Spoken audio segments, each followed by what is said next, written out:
All right, we're back. Video number 2 or 1, depending how you're counting. So, you like the background better?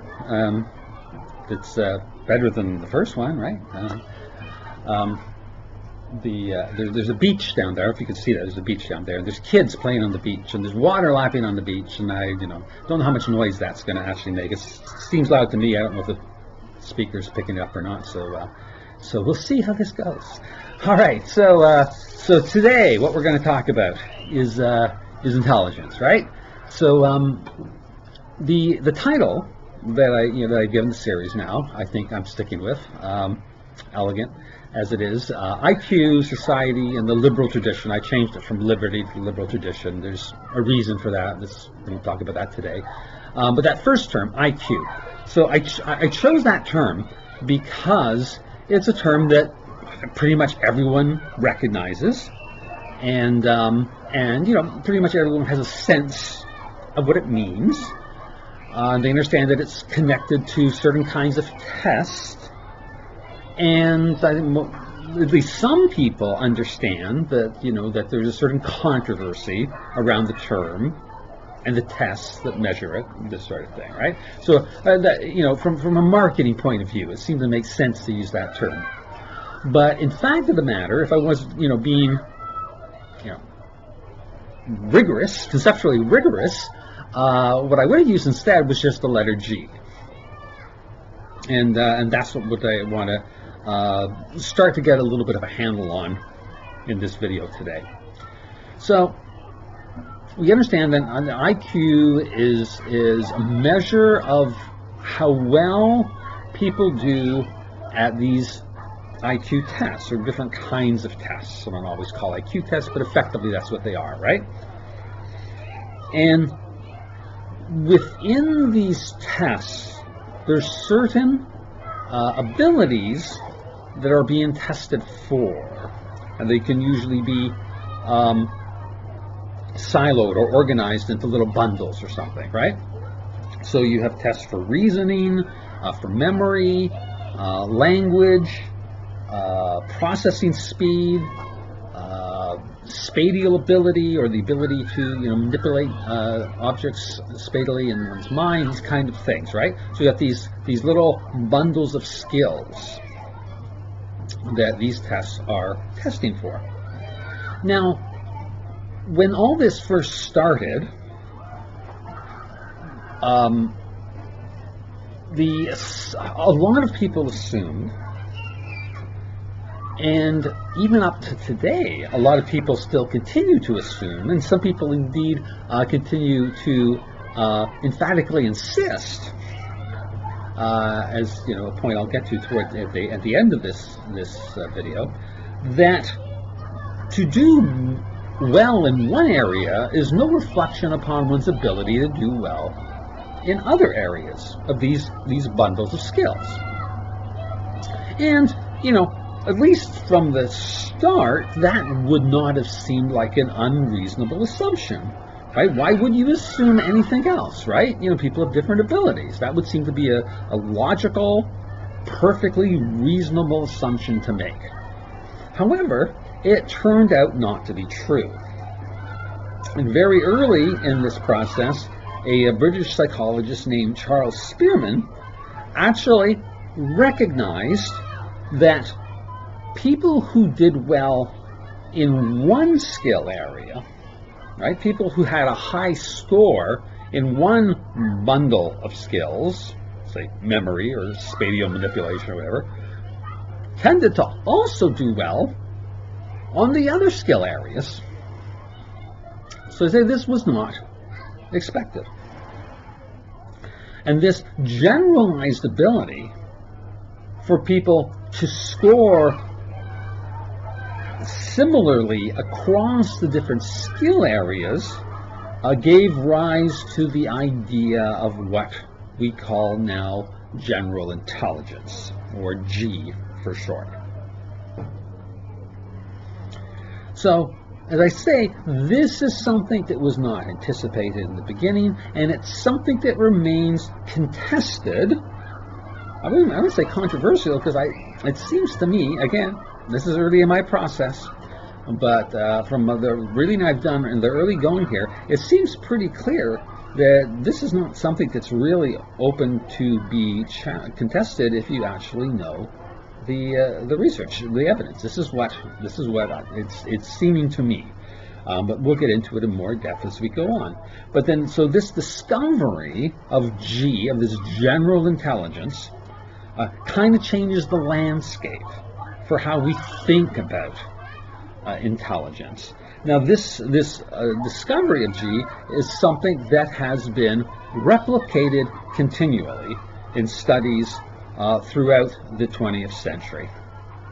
And for instance, John Carroll, in his book Human Cognitive Abilities, and I don't actually have the publication date, but I'm pretty sure it's the mid-90s, he looked at 460 different sets of data generated by different IQ tests. 460 different sets of data, and he found in every single case that this tendency for the G factor, for those who do well in one to do well in the others, or vice versa, those who do poorly in one do poorly in the others. He found this in every single case of 460 different sets of data. So, you know, that's pretty compelling stuff. So like I say, we're in the early part of this process. You know, I'm looking forward to discussions and, you know, and looking at more evidence and different kind of critical perspective. But in the early going, it seems to me pretty compelling, this idea that in fact this general intelligence thing exists. Now what it is and where it came from is another thing, open the question, and that's something I'll definitely be talking about. How do we make sense of this in an evolutionary sense? Right, that's something I'm going to be looking at in future videos, but it's something to take account of. But the fact that it exists does not seem to be really open to question from my perspective. Now, one does have to be careful about this stuff, and I will frequently in these discussions remind you about the difference between population statistics and individuals. Somebody's playing very loud music there. I don't know if you can hear it or not. Hopefully they'll pass by and I can continue. Yeah, so even though at a population level we know that high G, high general intelligence, leads to certain kind of reliable predictions.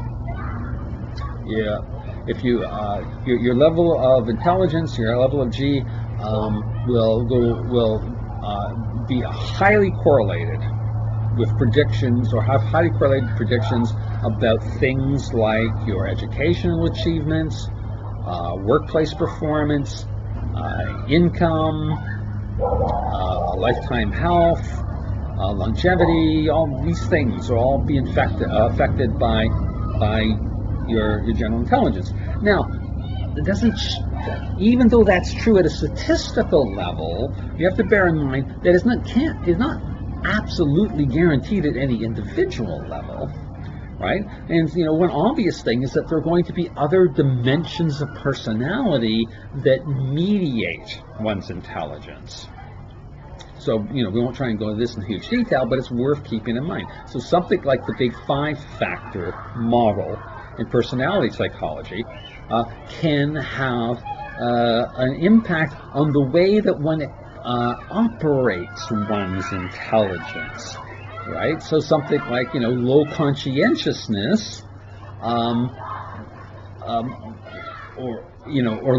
even low openness will have an impact upon how that intelligence, even if you have high intelligence, it can have an effect upon how that intelligence is put into play in the world. So, worth keeping in mind that individuals are individuals and have to be treated as individuals, even and that in no way changes the fact that at a statistical population level we have very powerful predictive opportunities if we understand what a particular population's intelligence is.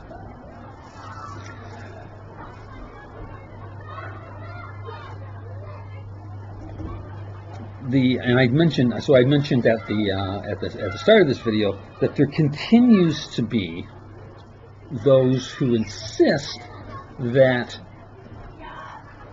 this correlation, this G, effectively doesn't exist. Even if they're not familiar with the concept, they still effectively insist that a different kind of structure is in place in terms of human intelligence, and this is particularly in dealing with young children. And I've encountered this with my own kids who are now adults.